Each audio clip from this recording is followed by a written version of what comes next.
This is East Asia Tonight.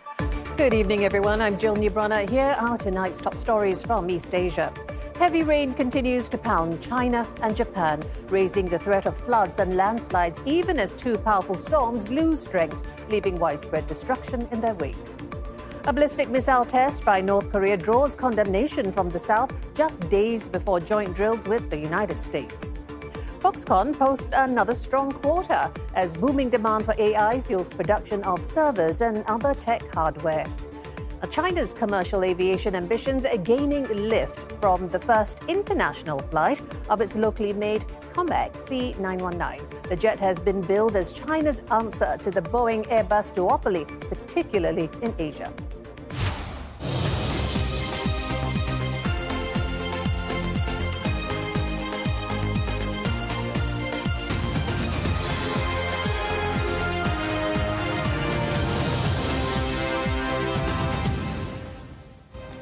A smartphone that moves, tracks and reacts. We explore technology that could usher in an era of physically interactive AI devices. Global matcha icon Japan meets its rival China in a battle to boost production. We're taking a look at how the two powerhouses are racing to feed the world's growing thirst for the green tea powder.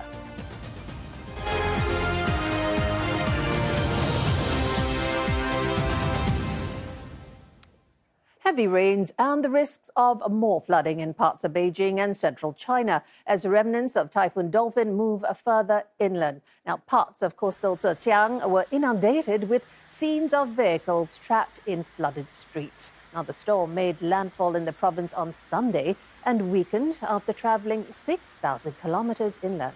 It's the 13th typhoon to hit the country this year and the strongest so far. A record rainfall in Henan and Hubei this week in the wake of the storm. The Chinese capital, meanwhile, has been placed under an orange rainstorm warning. Now, that's the second highest level. Well, let's go straight now to CNA's Rebecca Mateo. She's joining us live from Beijing. Rebecca, it looks dry where you are now, but it was a very different story last night or early this morning.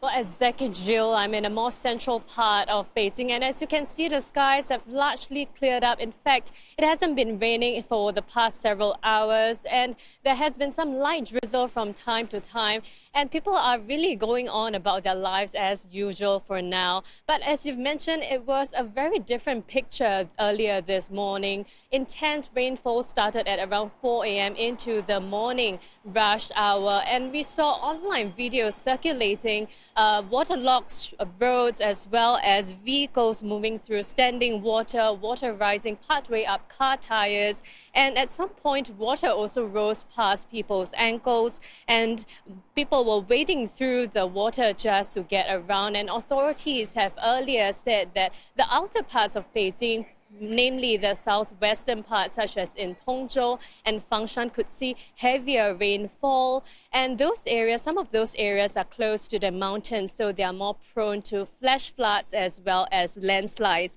Now, earlier on in Tongzhou, in the morning, there was a heavy rainfall resulting in some light flooding, but that was cleared relatively quickly in about 2 hours. And throughout the day, the rain bands have also shifted across the capital towards the northeastern side of Beijing. In Miyun, we saw that there were about 200 millimeters of rainfall recorded since yesterday. That's equivalent to about a third of the average annual rainfall here in Beijing. And this morning in Changping, it recorded about 90 millimeters of rainfall in just an hour. So rainfall has been rather uneven across Beijing, but much of the rain has subsided across as well. But forecasters still say that there could be heavy rainfall and downpours possible into the evening. So the orange rainstorm warning is still in force as I last checked at around 5 p.m. And I spoke to some Beijing residents earlier on just to find out how they're coping in this weather. 下的挺大，4点吧，差不多。那个什么，给我一下就是声特别大，我就醒了。肯定有影响啊！我们平常送一点多少钱？下雨天，不管是刮风下雨还是下雪，结冰啊，还是那个价呀。没有感受，这是每年都会下雨，都很正常。Rebecca, you said life goes on as usual in Beijing as well as the other parts, but still that orange storm warning. People still preparing for perhaps further disruption going forward? Well, the people I spoke to, they are really not too worried about the rain. They say that what they are doing, they're really just preparing. They're really just bringing along raincoats and umbrellas with them. They've seen this before, and they are very much prepared for it. That's for the people here in Beijing. But during this morning rush hour, several bus routes were suspended or adjusted because of the weather. And we also saw bus lanes being opened up today for cars to pass through just to ease the traffic. And all the Beijing suburban railway lines have been suspended today. And what I know so far is that more than 250 flood control units are on standby on the ground, and also flood protection measures being stepped up across subway stations, hospitals, as well as senior care facilities. And more than 23,000 emergency personnel are also on the ground, some 2,000 vehicle and machinery on standby as well. But other than the northern part of China, this strong Typhoon Dolphin, its remnants, is also affecting central China, such as in Henan. It's expected to be the hardest hit. It saw heavy rainfall this morning. And in fact, authorities warned that there could be more rain coming as well. And elsewhere in Anhui, which is the eastern province of China, also saw some flooding of its reservoirs. Jill. All right, Rebecca Mateo reporting live from Beijing for CNA. Thank you for the update.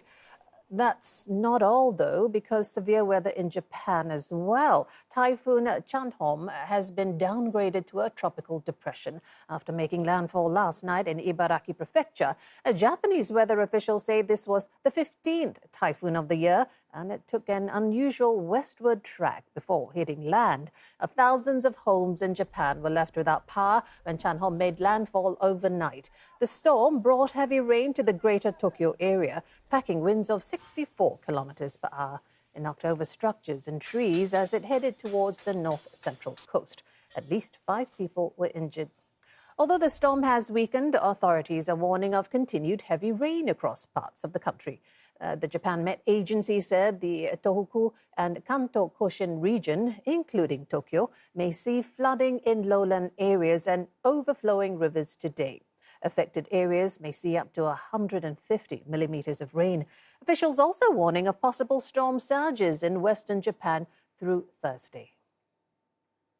In other news, North Korea has fired a ballistic missile off its east coast towards Japan. South Korea's military said it was launched this morning. Seoul's Joint Chiefs of Staff said it detected the launch from the eastern coastal Wonsan area in the direction of the North's eastern waters. Now, Seoul and Tokyo say it flew about 700 kilometers. Both countries have condemned the launch. またこのような弾道ミサイル発射は関連する安保理決議に違反し、国民の安全に関わる重大な問題です。今回の発射については、我が国として北朝鮮に対し、北京の大使館ルートを通じて厳重に抗議し、強く非難しました。防衛省としては、国民の生命、財産を守り抜くため、引き続きアメリカや韓国等とも緊密に連携し、情報の収集、分析および警戒監視に全力を挙げてまいります。No immediate statement from Pyongyang on the launch. This is the second such testing activity by North Korea in less than a week. South Korea's National Security Council urged the North to halt them immediately. The latest missile launch comes 2 days after the United States and South Korea announced they will begin their annual large-scale military drills next week. That's expected to last 11 days. 이제 한미의 군사훈련을 앞두고 북한이 무력 시위를 했다. 특히 기술적인 능력이 북한이 단거리 미사일 능력이 있다는 것을 좀 더 보여주는 그런 차원에서의 실험 발사였다라고 봐야 되겠습니다. Coming up on East Asia tonight, the Japanese currency looking on track to head back to intervention levels. We'll be taking a look at what measures could be introduced to prop up the yen.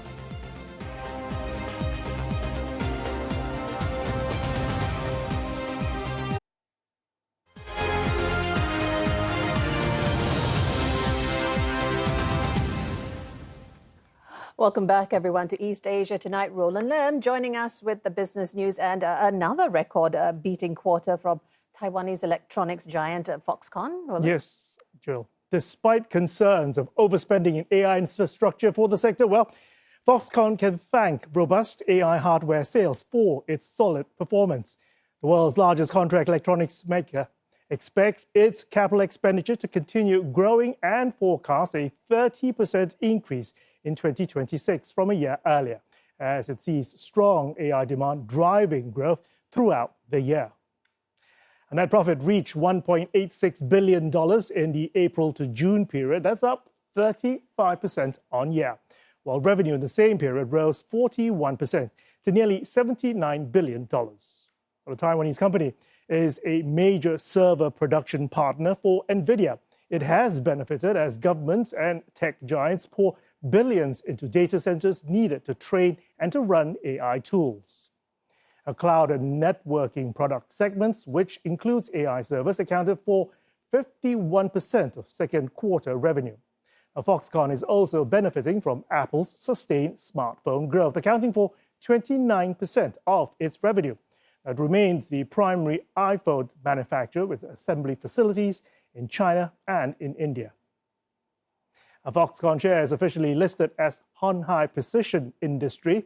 Well, it closed 2.4 or 2.7% higher ahead of the earnings release, but they are up 17% so far this year, underperforming the broader index. Now, Chinese tech firm Honor is launching what it calls the world's first commercially available robophone. The device was first unveiled at the Mobile World Congress earlier this year as Honor pushes deeper into artificial intelligence. Now, its price is expected to be revealed at today's global launch event. Our CNA's correspondent, Deborah Wong, is at the launch in Guangzhou. Deborah, good to have you on the show. Now, Honor claims that this is the world's first robophone. What kind of reception have you seen so far?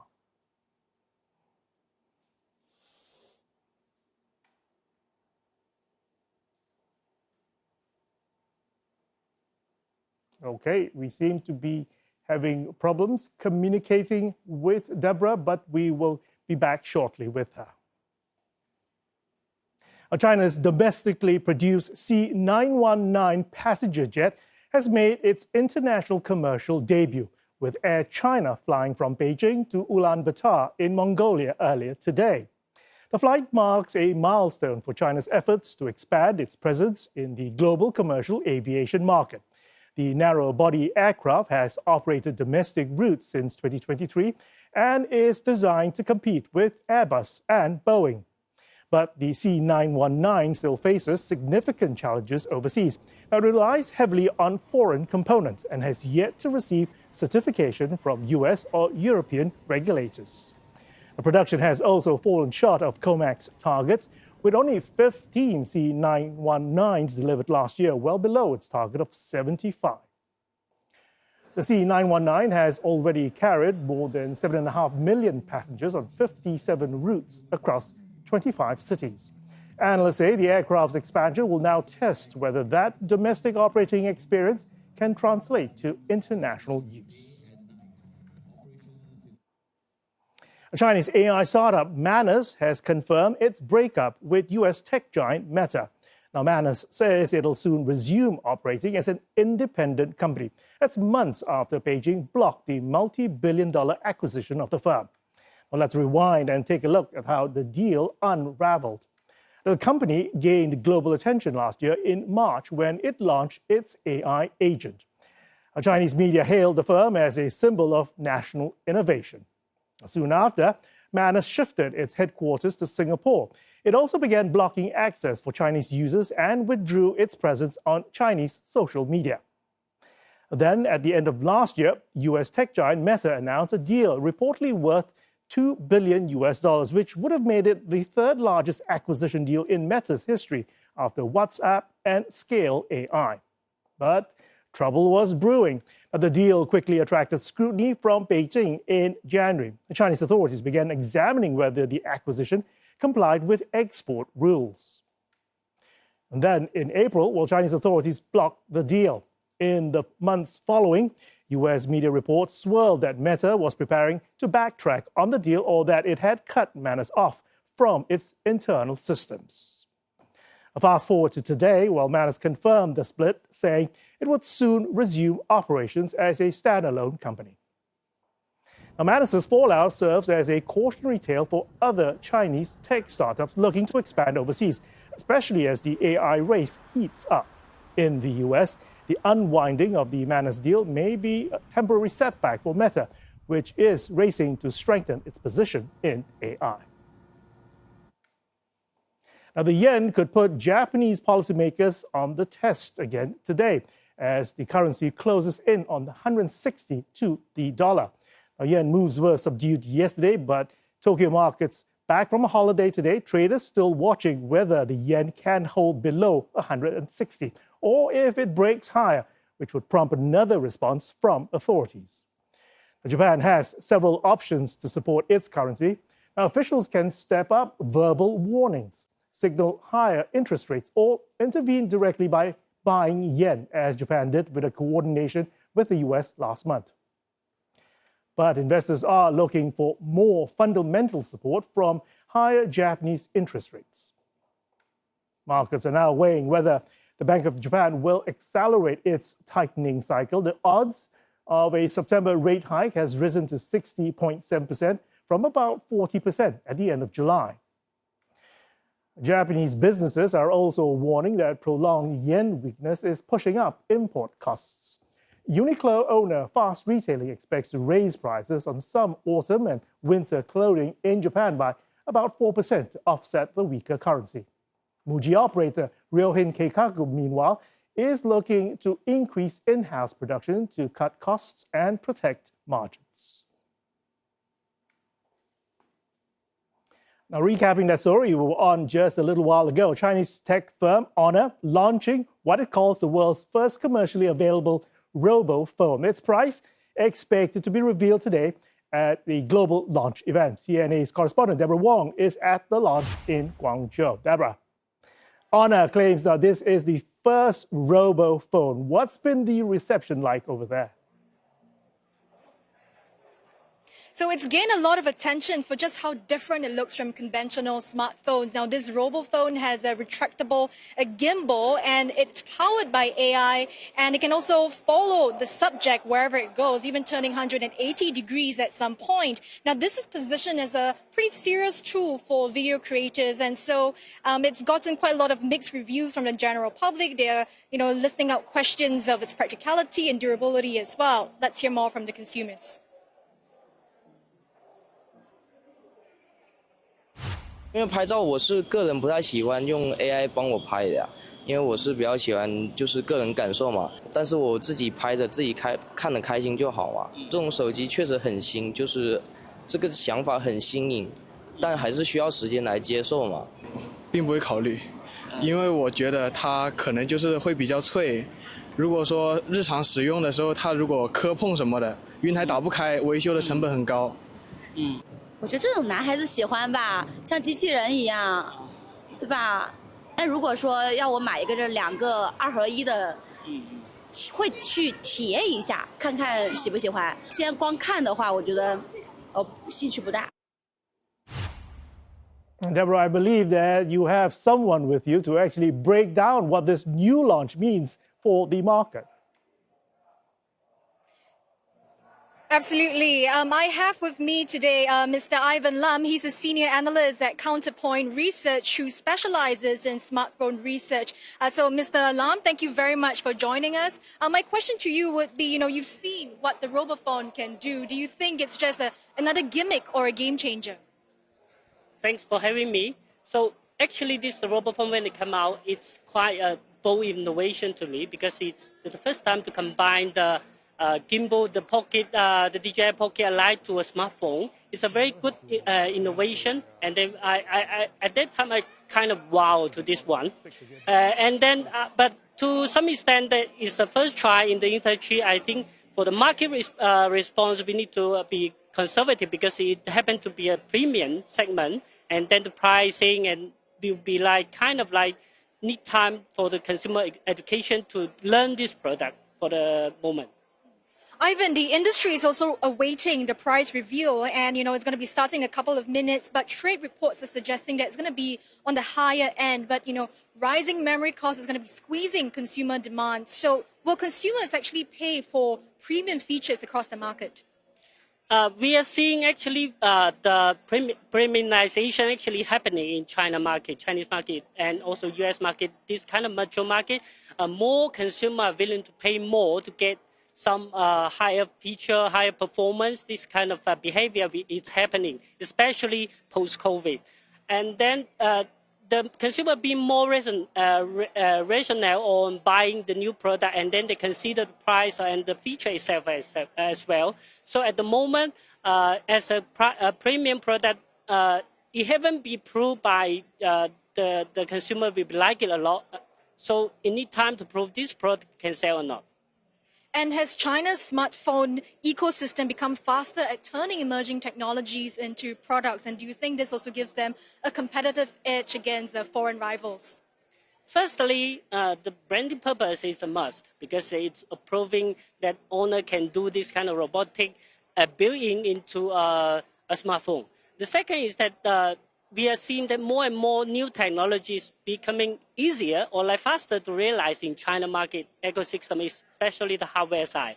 So I think in the future, with the mature market of the technology, and then the more and more consumer, we expect this kind of new technology to realize in this daily use hardwares, including smartphone. So in the future, I think we would love to see this kind of happening.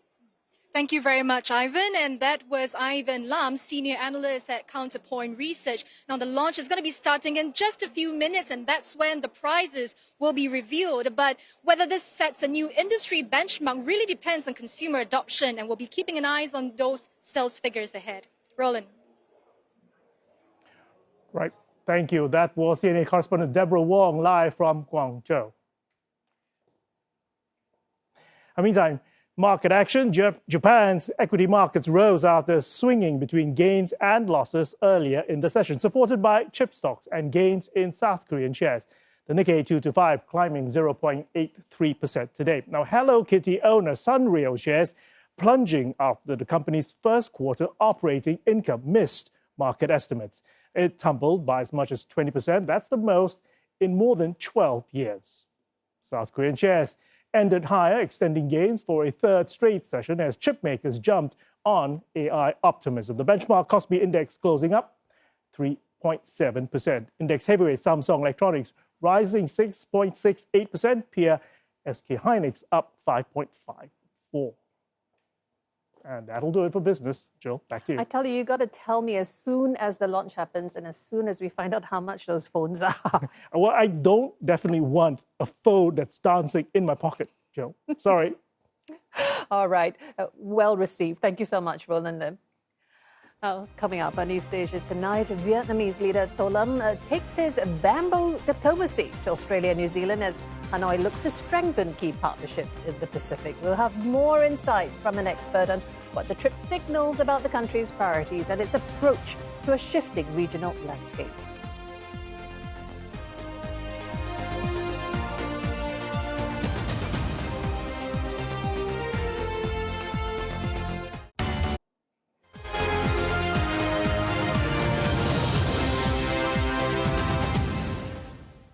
This is East Asia Tonight. Here are the headlines we're following. China and Japan remain on high alert as heavy rain fuels fears of further flooding and landslides across storm-hit regions, still coping from destruction. North Korea's ballistic missile launch prompts swift condemnation from Seoul just days before joint military drills with Washington. Foxconn posts another strong quarter as booming demand for AI fuels production of servers and other tech hardware.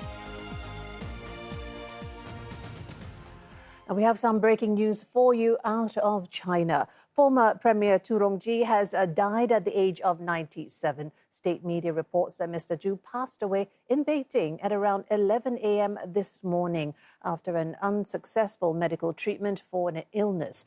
He was the fifth Premier of China from 1998 to 2003. Mr. Tu was born in October 1928 in Changsha, Hunan province.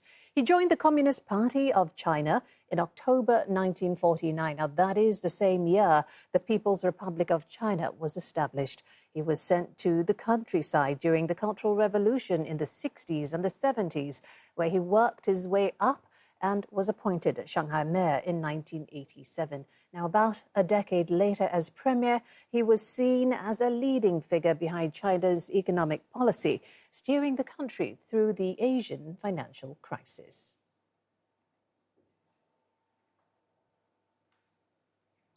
Vietnamese President Tô Lâm is stepping up his diplomatic engagements with a 6-day state visit to Australia and New Zealand. Mr. Lam met with Australian Prime Minister Anthony Albanese yesterday, signing deals across defence, agriculture and border security. They agreed to strengthen supply chain cooperation in areas such as critical minerals, semiconductors and clean energy. The leaders also agreed to deepen military cooperation, to work closely in maritime security and conduct joint training. Mr. Lam's trip to New Zealand will mark the first visit by a Vietnamese head of state in nearly 20 years. Around 6 agreements are expected to be signed.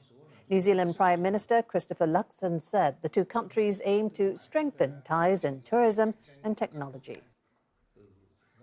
Well, let's unpack this further, and we are joined by Nguyen Khac Giang, visiting fellow at the Vietnam Studies program in Yusof Ishak Institute. Dr. Nguyen, welcome to the show. I'll start you off in Australia. What do you see as the most significant outcomes of Tô Lâm visit, and what does this tell you about Vietnam's bamboo diplomacy and where it's heading? With the audio, I can hear the answer. Now, I'm wondering whether you can hear me, so I will repeat the question one more time, Dr. Nguyen. What do you see as the most significant outcome of Tô Lâm visit, and what does it tell you about where Vietnam's bamboo diplomacy is heading? Yeah, thank you very much, and sorry for the voice issue. I think it's very important to see that Vietnam, Australia, and New Zealand are on 3 very important middle powers, Asia Pacific. So I think we should put Tô Lâm visit to Australia and New Zealand as a context of the very uncertain geopolitical landscape in the region. So the most important thing that I have seen from Tô Lâm visit to Australia and now in New Zealand is the theme of economic resilience, when all very export-led economies, Vietnam, Australia, and New Zealand, confirm their commitment to open trade and to the regional order, and especially to in a way trying to insulate their economies in a very uncertain geopolitical landscape. And secondly, if you look closely at the cooperation agreements between Australia and Vietnam, for example, it's not only just about economic and trade, but also about mutual defense, about cooperation in terms of the increasing threats to the rules-based order in the region. So I think I see the visits from Mr. Tô Lâm as another effort of Vietnam to strengthen its position as a middle power in the region, and in trying to cooperate with more peacefully and more forcefully with other middle powers. And secondly, they also try to deepen Vietnam partnerships and friendships with countries to strengthen its bamboo diplomacy in a very uncertain time, especially given the threats in terms of trade tariff from the U.S. administration, and also the security threat from China on the South China Sea. So I think this is a very important moment for Vietnam, and it shows Vietnam's commitment to its bamboo diplomacy. Interesting that you say that. I'm wondering, in terms of the defense cooperation, which was one of many agreements, how big a part was that of the Australia visit? How much of this is really about China and issues perhaps connected with the South China Sea?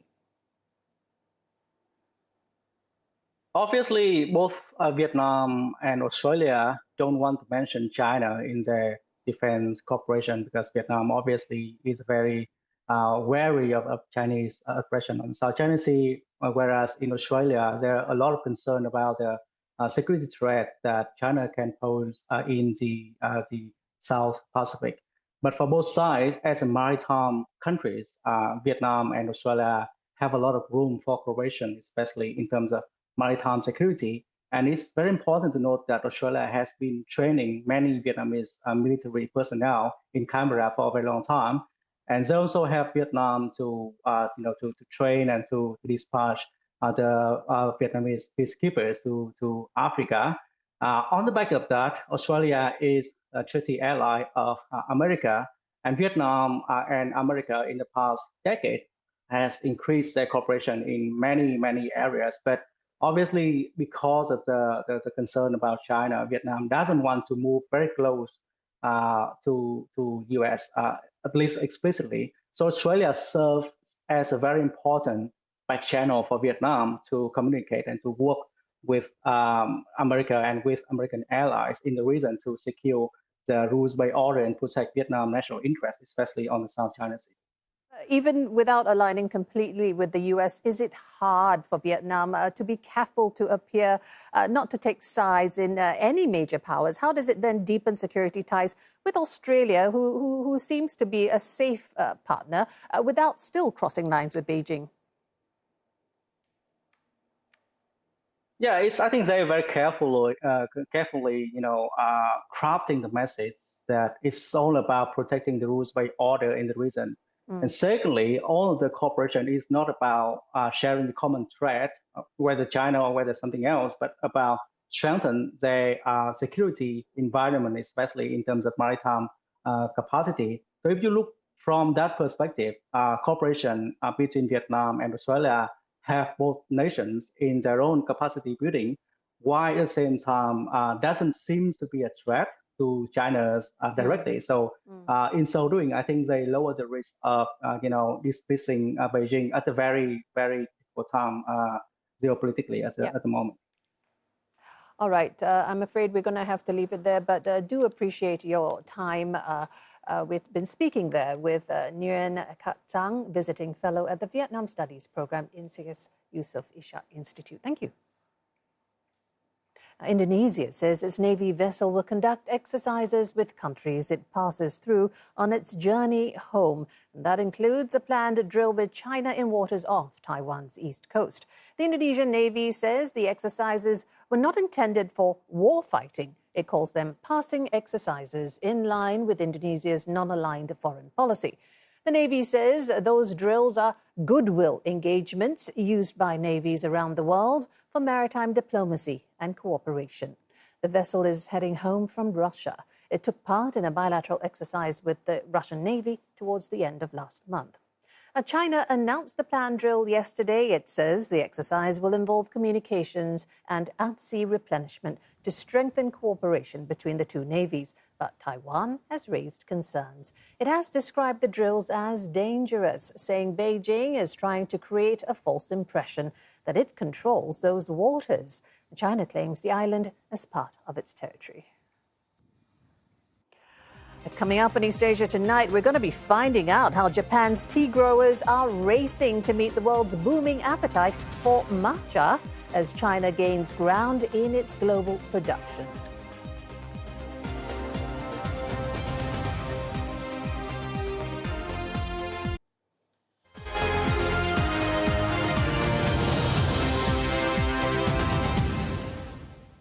Welcome back, everyone. Now, Japan made matcha a global icon, but China is now the biggest producer of matcha, with the global thirst for the powdered green tea showing little signs of slowing. Our correspondents Michoshida and Tansa Hui are looking at the two countries and how they're responding to the global matcha boom in this week's episode of CNA Correspondent.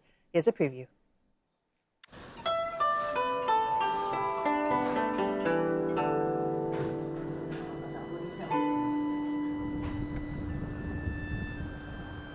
In Japan, the city of Uji in Kyoto Prefecture is revered for its rich cultural heritage, its ancient sacred site, and as the setting of what's widely regarded as the world's first novel. Abroad, though, Uji is famous for one thing above all: matcha. Tea first took root in these fertile lands about 800 years ago, using seeds brought from China. Today, tea lovers continue to make the pilgrimage to Uji. Only the finest leaves are handpicked. And for premium matcha, only the first spring harvest or first flush, the most flavorful, is used.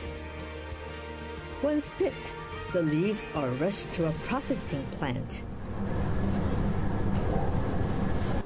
Each millstone takes an hour to produce just 40 grams of matcha. 80台ありますけれども、で一番高級なのはもう10台とか決めてますのでね。絶対に混ざらないんですね、ランクが。混ざらない。需要に応じてたくさんご注文がいったらもう徹夜でも回さない。ただやっぱりいいお茶は徹夜で回してるとちょっと具合悪いんで。Japan's matcha shortage made headlines around the world last year as demand outpaced supply. According to the country's agriculture ministry, exports of Japanese green tea, including matcha, hit record highs for 6 years running. In 2025, the total exceeded 12,600 tons, up 43% from the previous year. But if Japan can't produce enough matcha, who can? Shrouded in the mist of Fanjing Mountain lies the city of Tongren in the southwestern province of Guizhou. Its cool climate and abundant rainfall have long made the region ideal for growing tea. But its rugged landscape also slowed development. Then, demand for matcha exploded.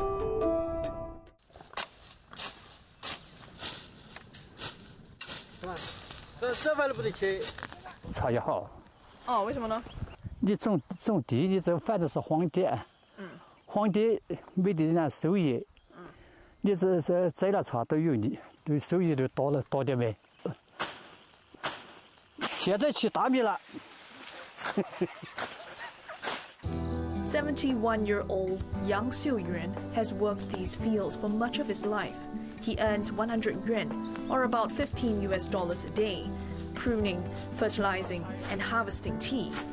More than 100,000 farmers now make a living from the matcha industry in what was once China's poorest province.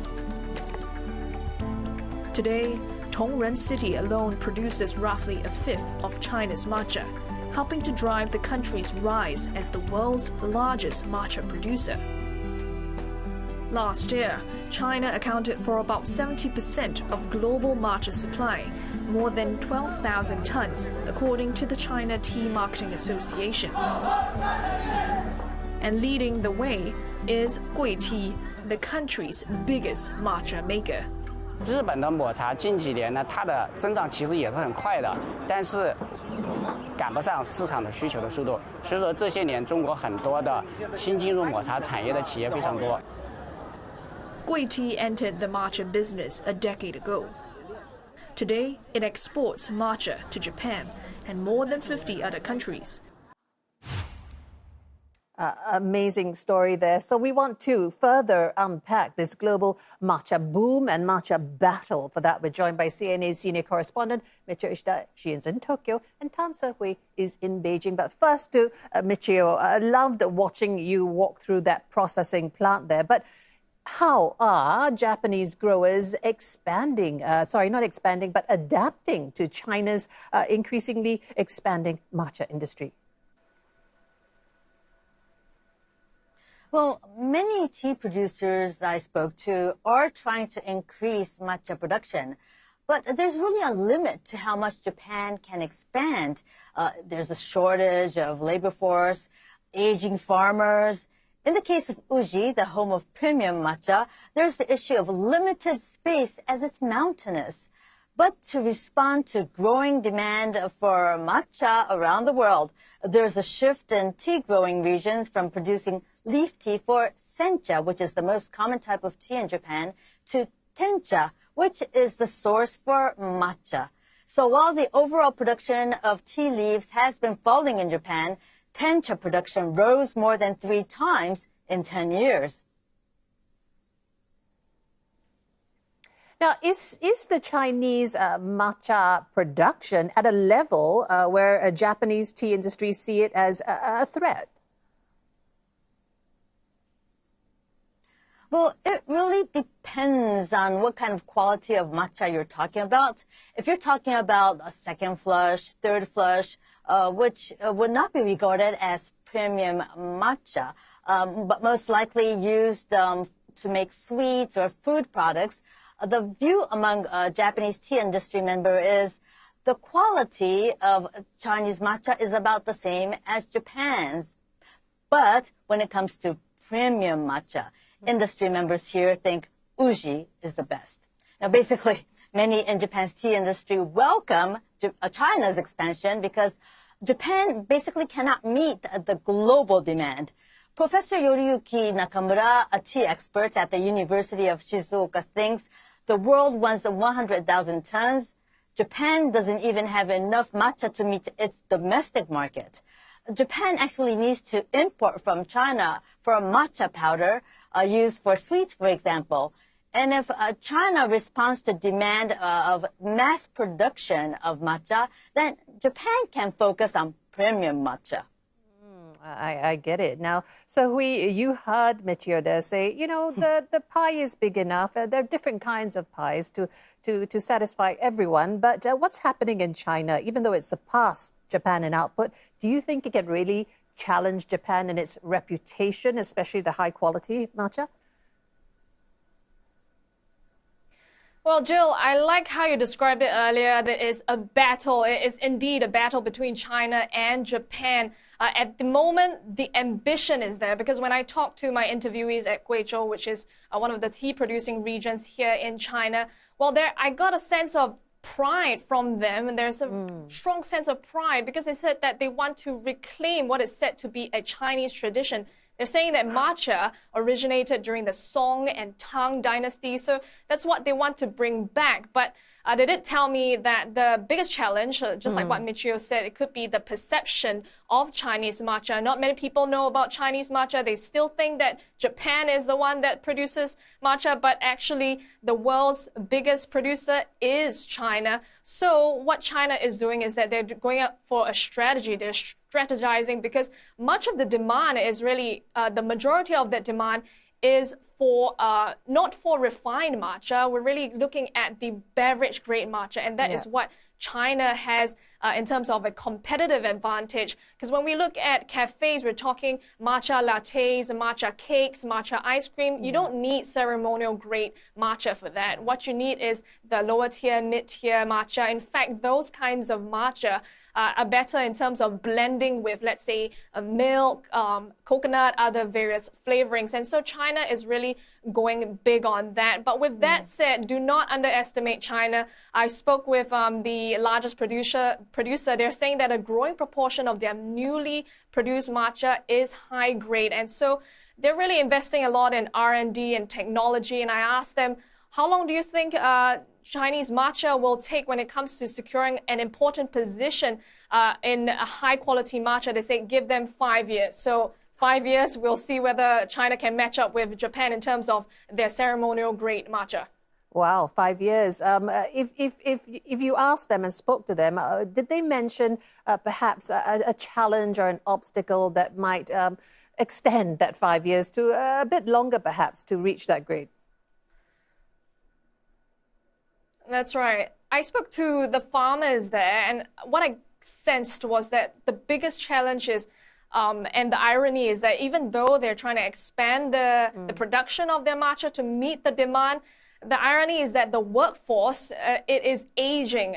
The farmers I spoke with, the average age is above 70 years old, and they're saying that the younger generation, they don't want to go into this industry because first, it is labor intensive, and also incomes are modest. And so this is going to be a big challenge going forward. So I also asked the tea company, they did say that what they're going to leverage would be technology. So right now, they're having a lot of machines that can be operated by 2 people and run by lithium batteries. So this would increase the speed of tea leaf picking. And so in Guizhou alone, they have 10,000 units alone.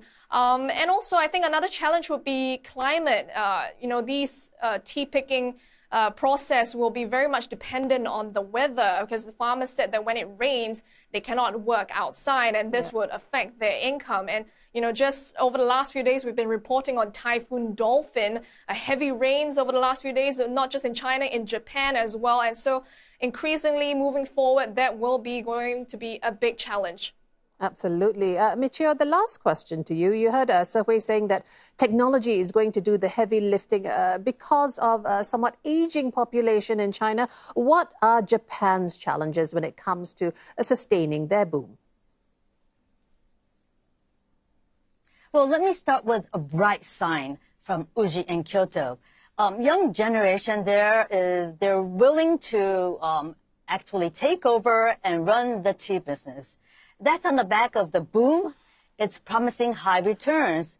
But the challenges, like in China, the lack of farmers willing to be out in the fields and, handpick the leaves.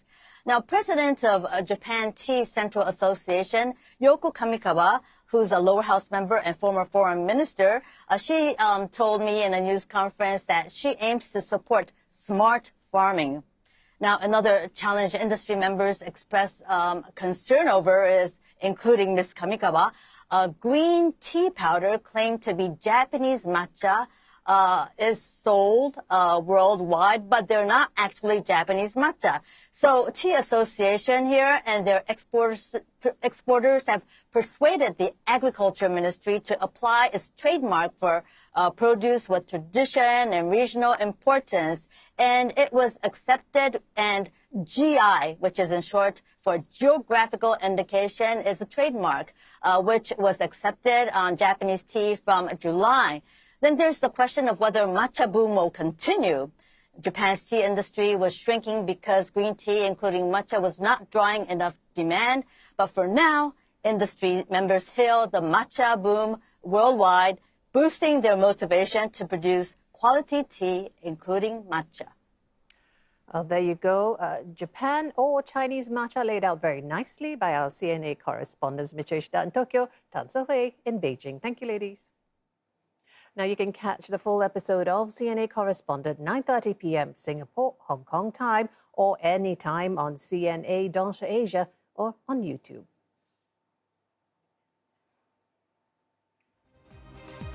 And that is this Wednesday's edition of East Asia Tonight. Don't forget your headlines, and that's anytime at CNA.Asia, or check us out on Facebook and YouTube. Bye-bye.